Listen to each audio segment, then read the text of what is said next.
joined today by Mike Rosenstreich, Managing Director of Helix Resources. Mike, thanks for your time. Hey David. It was a massive year for Helix. What were some of the achievements?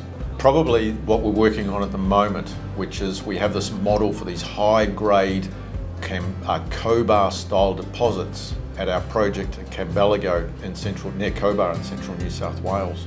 And we have these very exciting downhole geophysical anomalies that we've been working really hard to drill test. Pretty difficult drilling conditions. Last week we announced that we've tested one of these conductive targets. We hit 14 metres of copper mineralisation. We're now following that up as quickly as we can. A lot of exploration companies, and in fact a lot of investors, seem to just focus on quick hits and quick wins. You're clearly a company that focuses on systematic exploration, building the story up to make sure that when you do explore or drill, you're learning and you're building the knowledge base. Is that really the strategy behind Helix? Thank you for the compliment. What a great observation. I agree with you totally. Of course it is. Seriously, it is though, because that's how we've managed to raise $20 million over the last 2 years.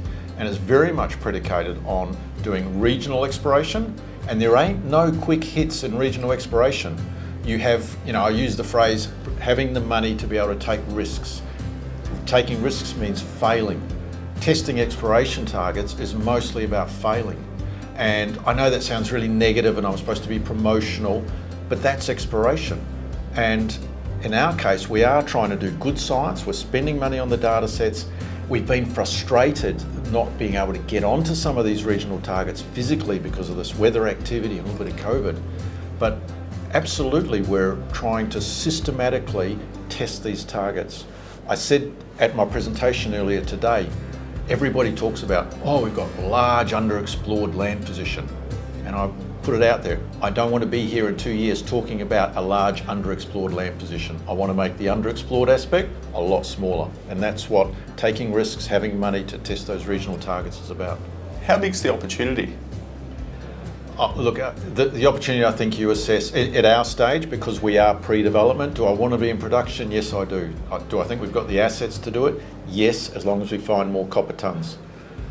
The scale of the opportunity, I think, is set by the analogous deposits around us. Of course, I'll pick the biggest and brightest example, and that's the 5% CSA mine, been operating for 60 years, was still probably another 10 years ahead of it just on the known resources. Fabulous deposit. And then to the north of us, our other tenement group, we've got Eris. Scale of their deposits, because they've been finding and mining ore there in a variety of deposits for the last 30 years. But their last discovery was in 2019, just relatively recently, using new science. And it's the same science, airborne EM, that we have used just a month after I started with Helix. We applied that.